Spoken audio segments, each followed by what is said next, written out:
વિદ્યાર્થી મિત્રો, આપણે જે નગરપાલિકાની વાત કરી કે 1 લાખથી વધુ જ્યાં વસ્તી છે એવા શહેરને આપણે નગરપાલિકા હોય છે, તો એ જ રીતે 5 લાખથી વધુ વસ્તી ધરાવતા જે શહેરો છે એવા શહેરોની અંદર મહાનગરપાલિકાની રચના કરવામાં આવે છે. તો ચાલો આ મહાનગરપાલિકા વિશે માહિતી મેળવીએ.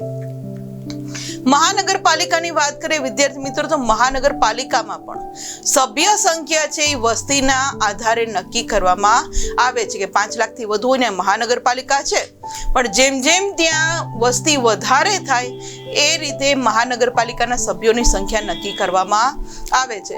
અને મહાનગરપાલિકાના સભ્યને વિદ્યાર્થી મિત્રો કોર્પોરેટર એટલે કે કાઉન્સિલર તરીકે ઓળખવામાં આવે છે. આપણને ખ્યાલ જ હોય, જો શહેરમાં તમે રહેતા હોય તો જે તે વોર્ડની અંદર આપણે રહેતા હોય ત્યાંના કોર્પોરેટરો, કારણ કે સ્થાનિક એને જે વિસ્તાર છે એને અલગ અલગ વોર્ડની અંદર વહેંચવામાં આવે છે અને એક વોર્ડની અંદર 4 સભ્યો છે એ કોર્પોરેટર તરીકે કામગીરી કરતા હોય છે.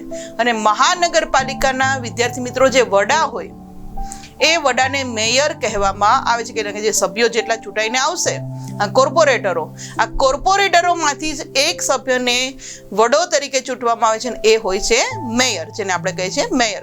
ને ગુજરાતની વાત કરીએ વિદ્યાર્થી મિત્રો, તો આપણા ગુજરાતમાં 8 એવા શહેરો છે કે જેની અંદર મહાનગરપાલિકાઓ આવેલી છે, કે જ્યાં ઇમેજની અંદર આપણે જોઈ શકીએ કે ગુજરાતના એવા 8 શહેર છે કે જેને મહાનગરપાલિકા આવેલી છે. મહાનગરપાલિકાની રચનાની વાત કરીએ વિદ્યાર્થી મિત્રો, તો મહાનગરપાલિકા અને વિવિધ વોર્ડમાં વહેંચવામાં આવે છે. જેમ નગરપાલિકાને અલગ અલગ વોર્ડની અંદર વહેંચવામાં આવ્યા હતા, એ જ રીતે મહાનગરને પણ શહેરનો જે વિસ્તાર છે એમાં વસ્તી પ્રમાણે અલગ અલગ વોર્ડમાં વહેંચવામાં આવે છે. અને 75,000ની વસ્તીએ એક વોર્ડ બનાવવામાં આવે છે, કે જે વિસ્તારની સભ્ય સંખ્યા 75,000 થઈ જાય એટલે એને એક નવો વોર્ડ બનાવવામાં આવે છે. અને આ રીતે વોર્ડની રચના એની વસ્તીના આધારે થાય છે. અને વિદ્યાર્થી મિત્રો, આજે એક વોર્ડ હોય એમાં પણ કેટલા કોર્પોરેટરો નિમવામાં આવે છે, તો કે 4 સભ્યો. એના સભ્યોને કોર્પોરેટર કહેવામાં આવે છે. એટલે દરેક વોર્ડની અંદર 4 કોર્પોરેટર હોય છે અને આ કોર્પોરેટરમાંથી 50% મહિલા અનામત સભ્યો હોય છે, એટલે કે 2 તો મહિલા હોવી ફરજિયાત છે આ વોર્ડની અંદર, કે જ્યાં ઇમેજની અંદર આપણે મેયર જોઈ શકીએ છીએ.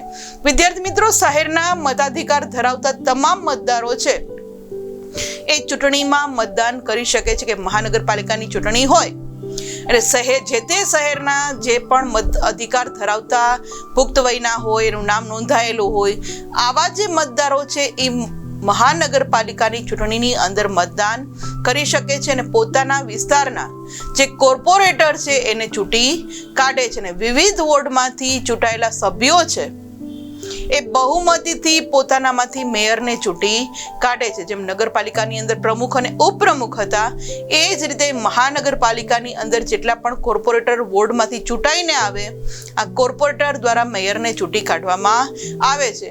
અને વિદ્યાર્થી મિત્રો, મેયરનો હોદ્દો પણ કેટલો હોય છે, તો કે 2.5 વર્ષ માટે રહે છે. 2.5 વર્ષ થાય એટલે મેયરને પછી એને સ્થાન છોડી દેવું પડે છે.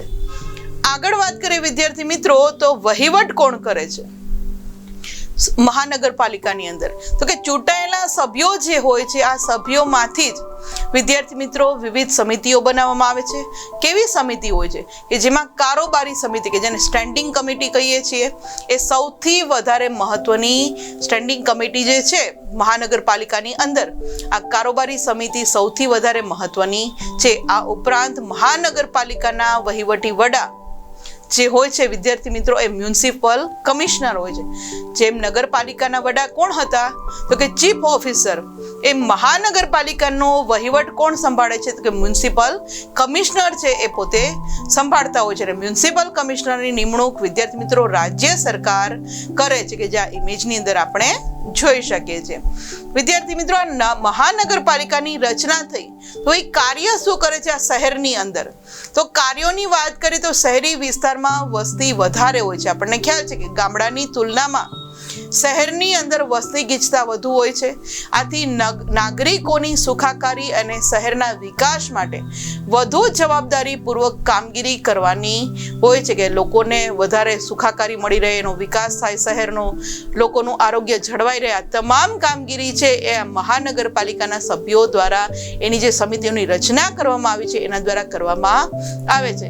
અને વિદ્યાર્થી મિત્રો, જાહેર સ્વચ્છતા અને આરોગ્યની જાળવણીનું કામ પણ આ શહેરી વિસ્તાર દ્વારા કરવામાં આવે છે, કે જ્યાં ઇમેજની અંદર આપણે જોઈ શકીએ છીએ.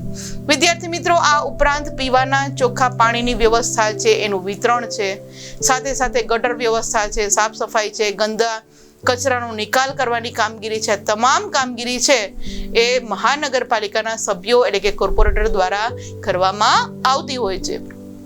વિદ્યાર્થી મિત્રો, રસ્તા બનાવવા, રસ્તાની જાળવણી કરવી, આપણને ખ્યાલ છે કે શહેરોની અંદર કેટલી સરસ ચોખ્ખાઈ હોય છે, એની ગટરની વ્યવસ્થા હોય છે, ગંદા કચરા ઘરે ઘરેથી લઈ જાય છે અને શહેરની બહાર સુધી એને મૂકી આવે છે. પીવાનું ચોખ્ખું પાણી મળી રહે એ માટેની વ્યવસ્થા હોય છે. શહેરની અંદર દરેક ઘરે પાણી મળી રહે એવું વિતરણની વ્યવસ્થા હોય છે. તો આ બધી જ કામગીરી છે મહાનગરપાલિકા દ્વારા કરવામાં આવતી હોય છે. વિદ્યાર્થી મિત્રો, આ ઉપરાંત શહેરની અંદર જે રસ્તા બનાવવામાં આવ્યા છે, રસ્તાની ઉપર લાઇટની વ્યવસ્થા કરવાની, પ્રાથમિક શિક્ષણની વ્યવસ્થા કરવી, આ ઉપરાંત પુસ્તકાલય એટલે કે લાઇબ્રેરી છે, બાળકો માટે બગીચા, ક્રીડાંગણો છે, બગીચા બનાવવા, તમામ કામગીરી મહાનગરપાલિકા દ્વારા કરવામાં આવતી હોય છે. આ ઉપરાંત શહેરની અંદર જે ખાદ્ય સામગ્રી વેચવામાં આવે છે, એ ખાદ્ય સામગ્રીમાં જો ભેળસેળ થતી હોય તો એ ભેળસેળ થતી અટકાવી અને એની સામે કડક કાયદાથી એની ઉપર નિયંત્રણ લાવવાની કામગીરી પણ મહાનગરપાલિકા દ્વારા કરવામાં આવે છે. આ ઉપરાંત વિદ્યાર્થી મિત્રો, જન્મ, મરણ અને લગ્નની નોંધણી કરવી એ કામગીરી પણ મહાનગરપાલિકા દ્વારા કરવામાં આવતી હોય છે. આ તમામ જે એની કામગીરી છે એ આ ઇમેજની અંદર આપણે જોઈ શકીએ છીએ.